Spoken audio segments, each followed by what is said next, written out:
So I want to talk about an interesting phenomenon that happens when talking about sports, and in kind of classic Jackson Kruger sports fashion, I'm going to use a much more complex and confusing example to help make this point. So let's talk about a scientific thing known as dark matter. So let's talk about dark matter in a way that's relatively simple to understand. So we see this is the solar system, and it's moving around as our solar system tends to move, right? We all understand this. We understand how this kind of thing works. Why do the planets rotate around our sun like this? Well, because of gravity, right? That's how gravity works. Well, what if you had a telescope and you observed a different solar system? Something like this, where you're gonna have to bear with me, pretend that the sun is nothing. Nothing exists there. Well, why would everything be rotating around nothing? It wouldn't, right? That's not how the laws of our universe work. They would be going off in their own different directions or finding something else to rotate around, right? So why would they be like this? Well, there are things out there that are kind of like this. The leading theory on this idea, and I am not a scientist, but from my understanding, is something called dark matter, which is essentially there is something that is out there that works like a sun, has matter like a sun, but we just can't detect. There's not actually nothing there, we just can't notice what is there. Here's another way to help visualize it. This might be a little bit easier. You see, let's say there's a scale, and we know it's a working scale. There's nothing wrong with the scale. If you put too much weight on one side, it will fall on that side. On one side of the scale is a 50-pound bowling ball, and on the other side, you have a 25-pound bowling ball, and yet the scale is still staying level. Well, that doesn't make sense, right? There needs to be 25 pounds on the right side. Well, maybe there is. Maybe something like that is happening. A 25-pound bowling ball that we just simply can't see.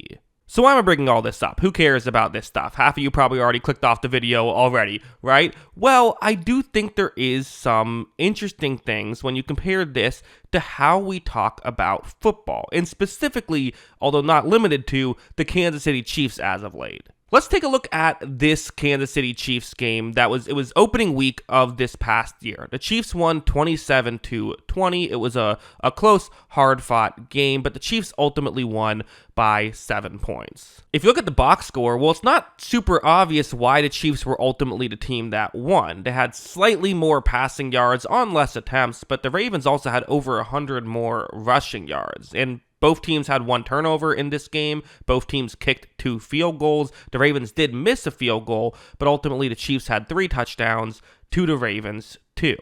What happened here? How did the Chiefs ultimately pull off this victory when everything was so close? Well, the good news here is that this is not dark matter, right? We can go back and we can watch the game and figure out, what happened. If you remember, this was a very close game where there was actually a miscue on this play that could have allowed for a game-tying touchdown later on. There was this play that would have allowed for a touchdown to put them down 1, but ultimately Isaiah Likely's toe just stepped out of bounds right there. Because of that, then the Ravens were going to go for 2 and try and win it in regulation. They never got that opportunity. That was the end of the game, and the Kansas City Chiefs won. So that's what happened in that game. That's how the Kansas City Chiefs beat the Baltimore Ravens. But here's where the dark matter aspect of all of this comes in, is if that happens once, okay, that happens once. 2 teams have a hard-fought game, and one team just happens to either make the plays at the end or not quite make the plays at the end. But for the Kansas City Chiefs, it has not been slightly one-sided or even. It has been massively lopsided in their favor as of late. Last year in 2024, including playoffs, they were a perfect 12-0 in one-possession games, so games decided by 8 points or less. The year before, they were nowhere near as good. They were only 6-5 in the regular season, but they did go 3-0 in one-score games in the playoffs, including several very close games, an overtime winner in the Super Bowl. And this is where we have dark matter, right? We traditionally, as football fans, really know that the good teams are going to blow out the bad teams more often than not. They'll beat some, okay teams pretty handedly. And then when a great team plays a great team, usually it's going to be relatively close. And if it gets very close, like a one-possession game, you kind of expect both teams to win roughly around 50% of the time. If you're a good team, maybe you'll win 60, 65% of the time. The Chiefs essentially winning every time is not how we typically expect the laws of football physics to work. Creating dark matter when it comes to football. Why do things operate the way that things operate? And this is all throughout sports. This is not just football, and this is not just the Kansas City Chiefs.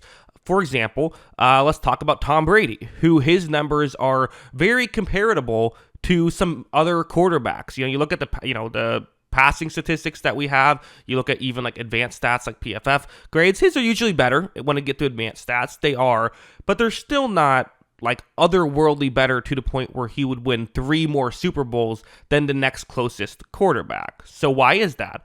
Again, people have speculated. Maybe it's luck. That's what Brady haters will say. Maybe it's leadership. That's what Brady fans will say. And there's plenty of other explanations, such as perhaps we just don't have great metrics to fully measure how good quarterbacks are. But ultimately, it is dark matter. It is something that exists and is out there, but not something we can quantify.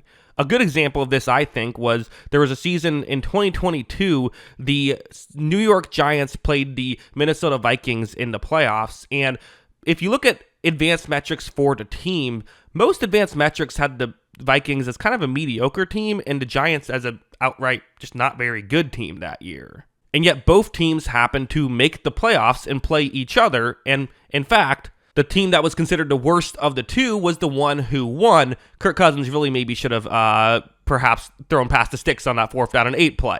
But ultimately, that is what happened. And again, we can speculate on why that happened. Again, maybe you disagree with the information we quote unquote know, and those teams were actually better than the advanced metrics would indicate. Maybe those were two teams that were just locked in big moments and were able to make sure that they made good things happen. Maybe those two teams were lucky.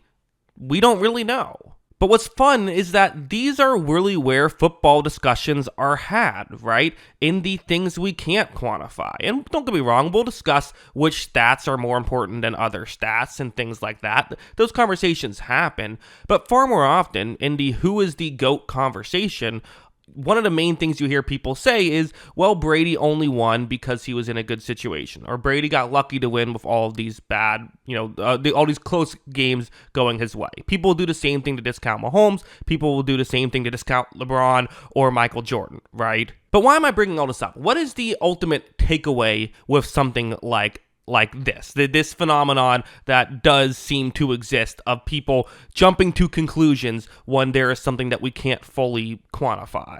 Personally, I just think it's a good example of maybe a way that we shouldn't think about certain things. Of if you see that solar system, the one I brought up at the beginning, the solar system that seems to rotate around a sun, but there is no sun in the middle, what should we do with that information? Well, you could jump to conclusions and say this is a black hole, or this is something or other. We do know that there has to be something there, or our laws of physics have to be off, right? But anything you say is the case that is there is going to inherently be flawed, and I think it's the same with football discussions. If you want to sit here and say any specific reason is why Tom Brady has significantly more success in Super Bowl rings than the next best quarterback, again, there are metrics to show that maybe he deserves more than the next best quarterback, but how much more, there usually is a gap there.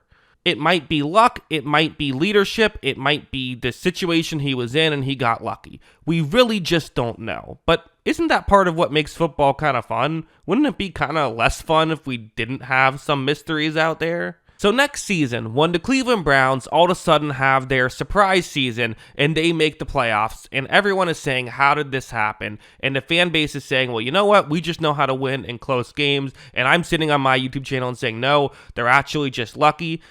Really, none of us actually know what we're talking about, and it could be any combination of the things. But at the same time, hey, doesn't mean you aren't allowed to give your opinion on it, because at the end of the day, speculating what dark matter is quite fun. Plenty of science fiction novels and movies have been made about exactly that, and that's part of where the entertainment lies. So yeah, I don't know, an interesting topic, kind of a bit of an out there idea for a video, but hopefully you guys got a kick out of it. Let me know your thoughts in the comments below. Always love hearing from you, and of course, as always, thanks for watching.